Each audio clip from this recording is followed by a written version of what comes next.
G'day folks, hope you're all enjoying life. I'm honored to have the opportunity today to have a conversation with another industry icon. This man has been called a national treasure. He is a husband, father, world-renowned physician, venture capitalist, and a truly remarkable innovator.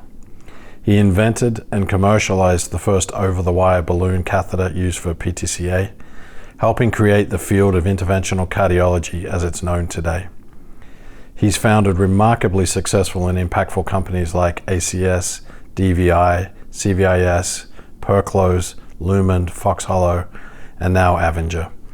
He continues to innovate and is working as a senior advisor to Cordis-X. He has received numerous awards over his career, including the Russ Prize from the National Academy of Engineering. If you've watched or listened to this program before, you would have heard his name repeatedly.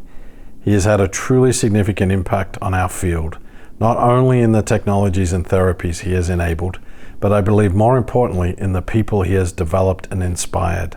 Please join me in welcoming John Simpson. So welcome, John. Thanks for joining us today. Andrew, thank you so much. A real pleasure, real pleasure. Thank you. So tell us a little bit about where you grew up and how you grew up, your parents and siblings. So I grew up in West Texas, Lubbock, to be specific. A dry, almost deserty part of West Texas, I would say. And I grew up in an agricultural family, but my father was a builder. And I wanted to be a vet growing up because I spent a lot of time on my grandfather's ranch. He had a lot of horses and cows. I couldn't get into vet school, which was a limitation to become a veterinarian. So I literally ended up, focused more of my attention on science originally, and then on medicine eventually. Went to Texas Tech, which is in Lubbock. That was my first college experience. It was not favorable.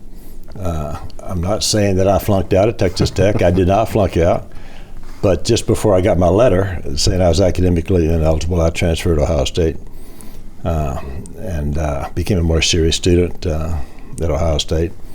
Met my wife, and then I became a really serious student after I met Lynn. She expected me to be useful, I would say. So, and I know that you could identify with that.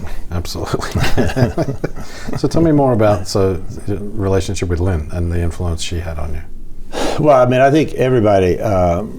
You always have to have somebody telling you that you could do a better job at what you're doing.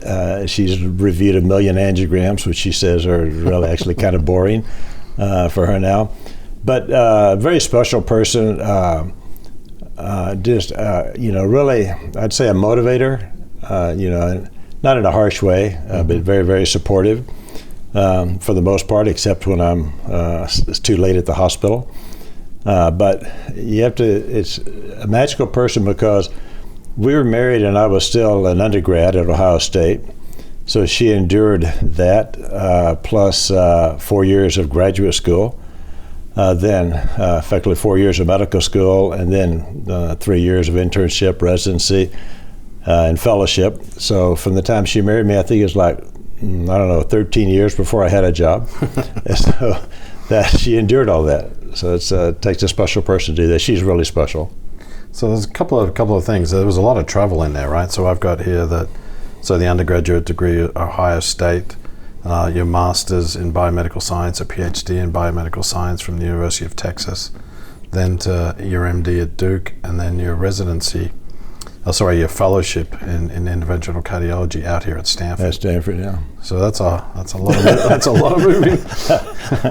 At the time that I finished my fellowship, then we also had 4 children, and 3 of the children, the girls, we had 3 girls and a boy, came a little bit earlier, and then our son was born at Stanford, so he was the last addition to the family.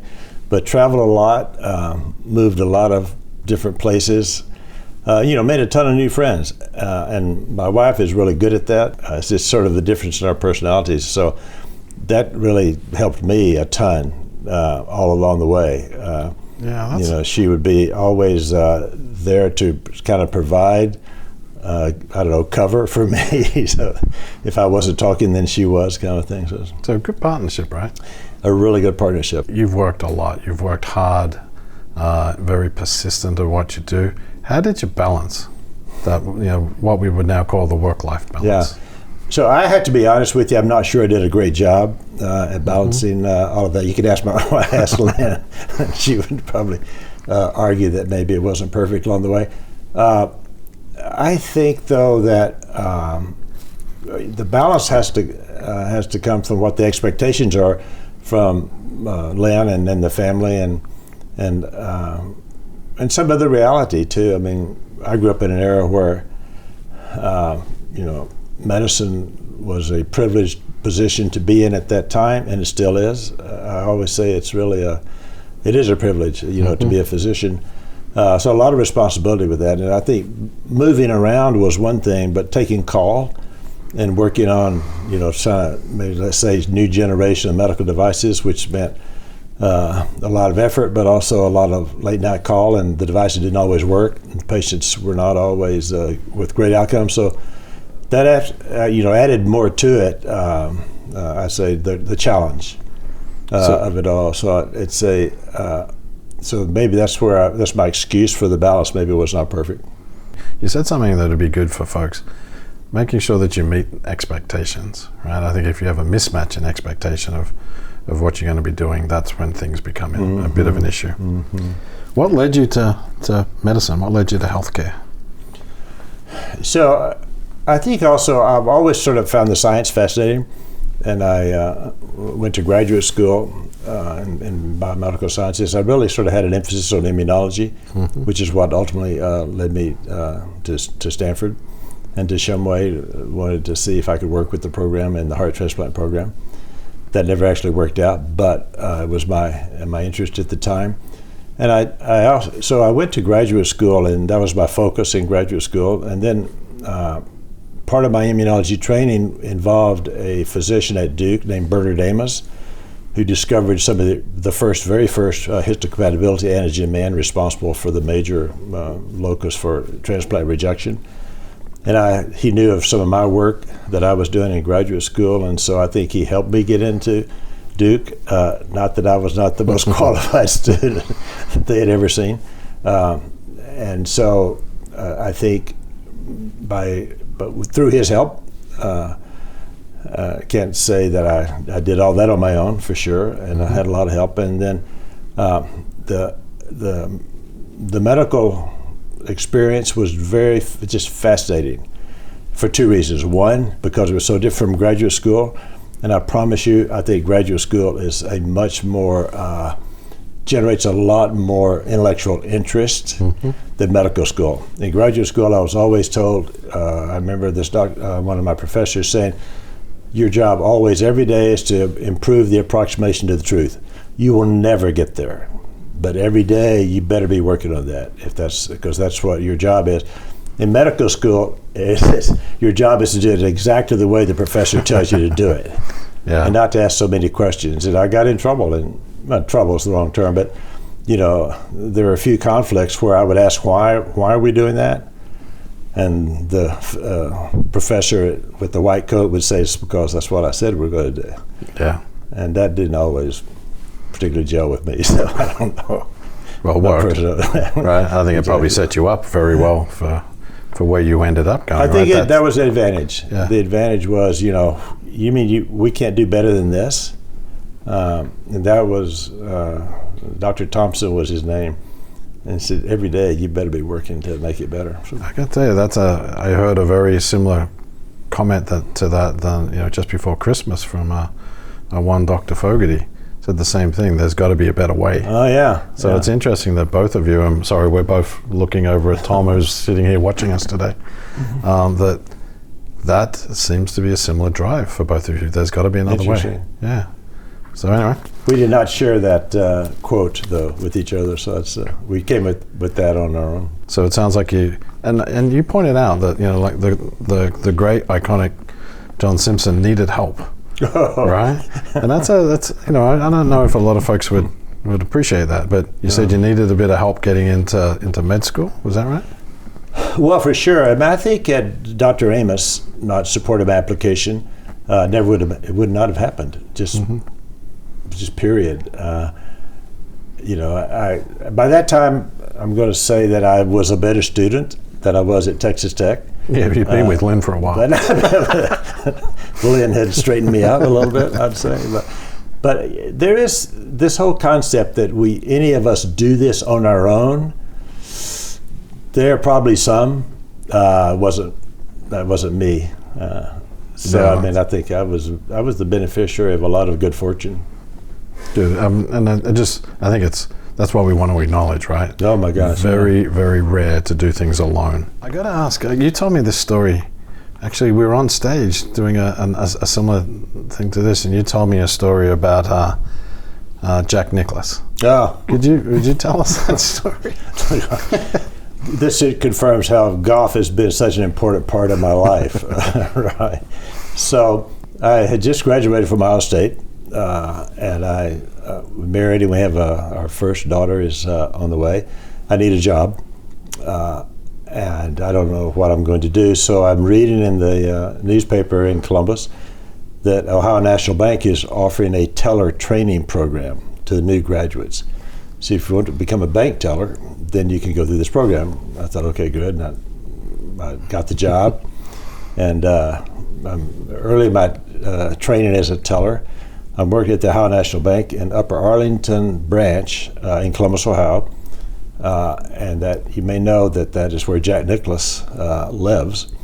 And so he won the U.S. Open in 1967, I think, and he won $30,000. And his secretary deposited the $30,000 check in my teller cage. And I was the fourth teller, I was the lowest on the thing. And she was probably, my age now, almost 80. And she thought I was cute. And I was, I don't know what I was. But she was really nice to me, and I was so excited to see this check. $30,000, I had never seen that amount of money written down anywhere. And I was so excited about it that I took it all around the bank to show it to everybody after she left. And unfortunately, the bank manager was not impressed that I had shared this information with the entire bank. But even more unfortunate was when I got back to my teller cage, a new teller in training, I put it in the wrong stack. So that check to clear should have gone to Cleveland, but unfortunately went to Fort Worth.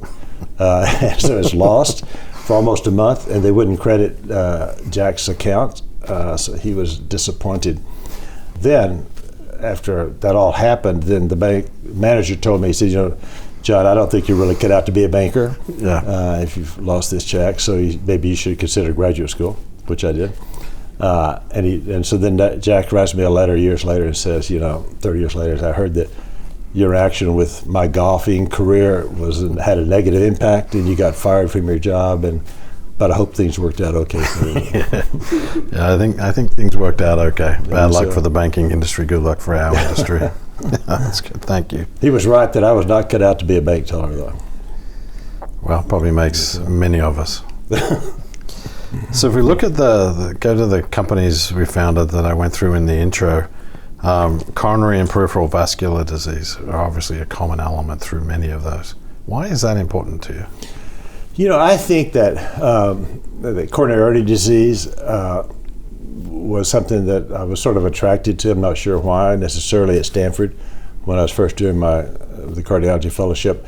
You can, in cardiology, of course, you can select several different fronts, and the coronary disease side seemed to be more interesting.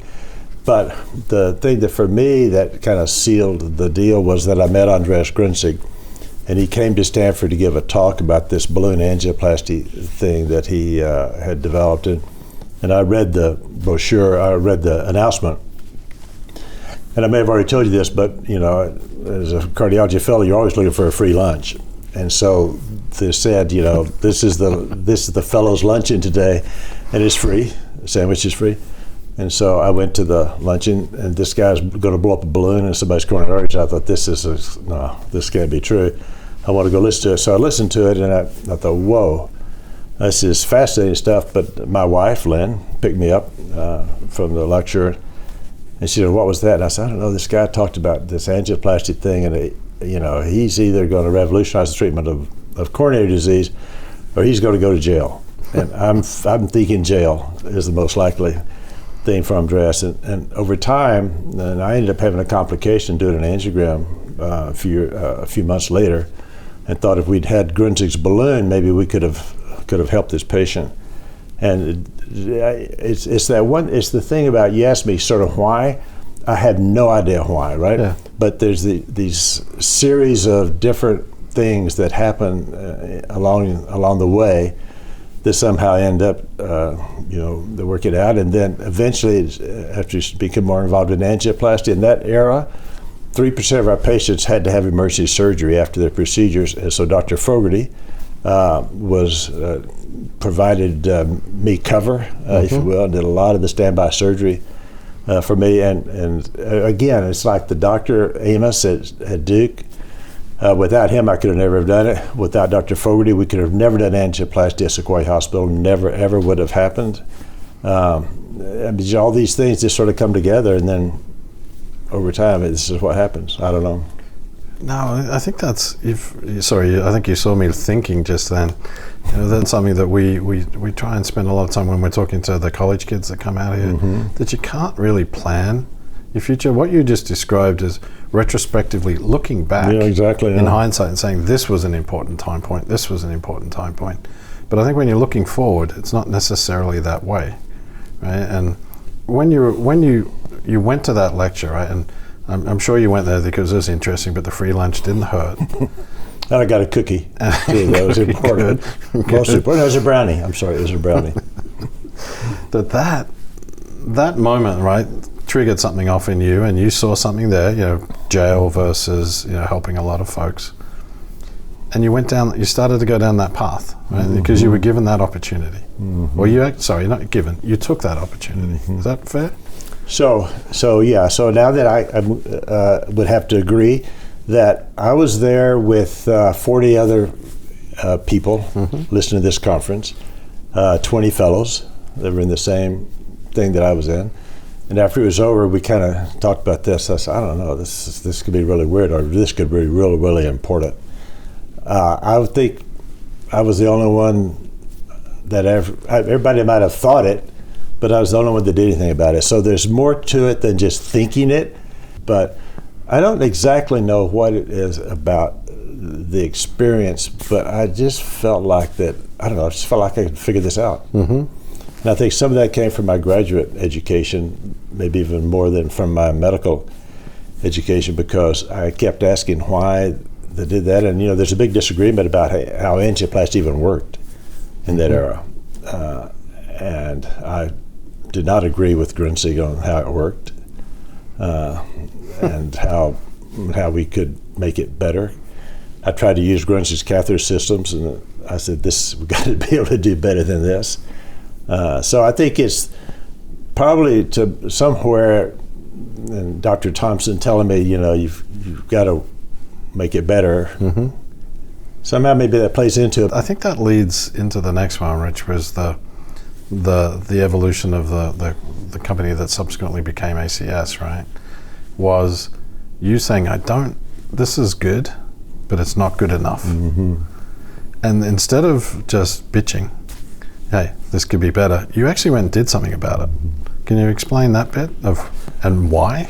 Well, so I worked with Ned Robert, who's another cardiology fellow at Stanford, and Ned was not, I don't think he was all that convinced that angioplasty was going to be that big of a deal, but Ned was very energetic, and it's a fun guy to work with, so we worked on this Simpson Robert balloon catheter, the very first balloon angioplasty catheter that we made. I think we sort of fed off each other a little bit. I would say this, and so he would say this. I think we had like a good interchange that led to us both being a little bit more creative. I ultimately wanted to pursue it aggressively over the long haul. Somehow it seemed like this was a chance to make a real difference for patient outcomes. We're taking patients who are going to have bypass surgery otherwise, and now then we have a chance of really treating them with a simple little balloon, and the great majority of them worked really, really well. Again, right, I think it's the fact that you're thinking about it constantly, right, and having that isn't, I think that's a lot of innovation, is looking at some technologies and weaving them together, right, from disparate groups. So, yeah, that's to be a big part of innovation. I can reflect back on maybe not related directly to the question, but disparate technologies, because all of the initial extrusions that we got for the initial balloon angioplasty catheters from ACS came from the Cordis Corporation. So this is part of the infrastructure in the Bay Area at the time, right? But they were really extruding enough plastic to wrap the Alaska pipeline. So they didn't really necessarily want to extrude a little piece of plastic for us to blow a balloon in it. But they gave us some. It was the electrical insulation out of the F4 Phantom, was just the right size. Unfortunately, it had flame retardants in it, so you couldn't cause cancer, so we had to get all those out. But, Raychem was not very enthusiastic about giving us stuff. You'll put this in a patient's coronary arteries, and you're going to blow it up, they're going to get better? Yes, we're sure. So, but you had to persist, right? Yeah. You had to keep working on it, and the first designs were terrible, and over time those designs improved, materials improved, and the people that come in to join you improve too. So, well, let's talk. Can I talk about that a little bit? So, tell me what were the pivotal moments at ACS for you? I think there are probably several. The first one was meeting Ray Williams, who had the capital. Because without capital, I mean, these obviously you can't do that, right? Yep. But then Ray provided also a very supporting environment, because he said, look, he and his buddies put up $400,000, $100,000 each, and go do this. And go do what? Well, just whatever you do, just do it. They didn't try to control or direct us in any way. And Ned and I were very fortunate to have that kind of support. So a big thing. Then I remember we found a way to configure the balloon in a way that was totally unique compared to the grunt system. And then we developed it, centered it around a movable guide wire. And the movable guide wire was the element that allowed physicians to have more control over the procedure and not be dependent on luck, which we had sort of relied on some in the past. And I think those, getting the capital and the design changed so that it had really good IP around it. And then the movable guide wire allowed us to transform the industry at the time. Yeah, significant. All right, the over wire. So can we go? So the building of these companies, and there's a lot, right? And I did go through these in the introduction. So you were the main driver of all of these organizations, but the organizations grew, right? And so getting in. And some of them CEOs, and some of them other. What was that experience? Well, are you saying I did not do all this by myself? I thought we just said that. I find that question just very offensive right there. So, like, oh my God, is that important? Yeah. I mean, none of these things happen, but none of this stuff happens without enormous number of people, ideas, thoughts, and conflict that has to be resolved, because no one ever agrees on how to kind of take the next step, and I think that's the huge advantage in that era, the Bay Area, because the infrastructure existed here, probably Boston, maybe Minneapolis, but not very many other places. The infrastructure now is more widespread, but I think that being here in the Bay Area, just gave us, a lot of advantage, in that we could pull in all of those people to help us do things. I was just pointing out that a lot of these companies have become iconic companies in our industry, and those companies have then spawned innovators and leaders that have then gone on to start other groups. And again, if folks are actually looking at some of the other videos that we've done, some of the other clips, everyone has spoken about you in every single one. There's at least one, maybe multiple references, And so your impact from starting these companies, not just to patients, we want to always acknowledge that, but to the industry as well, right? You've actually developed a ton of leaders. Well, I think it starts with a recognition of how important John Simpson was to my career. Just a visionary, leader, a mentor. He really taught me about how to set a goal and work towards it, and not get flustered when you encounter setbacks and challenges, raising money or this or that. He just kept going and was utterly confident, and that led to great success. John Simpson has a different flavor to me, and brilliant guy and somebody who you want to be like.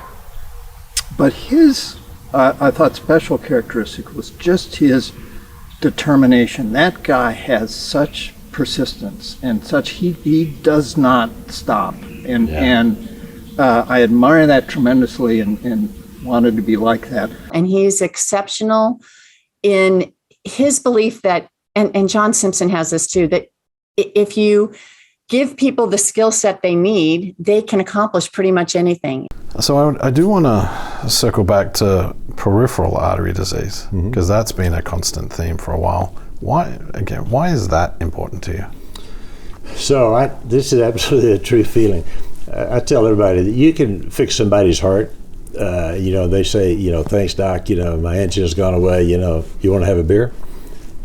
You say somebody for having an amputation on their leg, which is often easier than fixing their heart.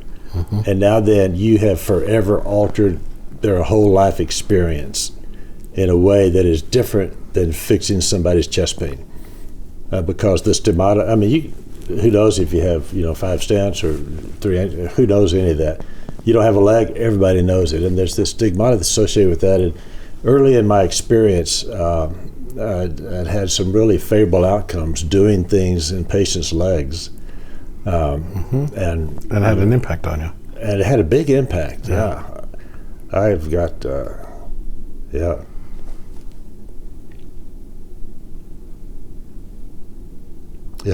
Yeah, lots of stories, I can see that.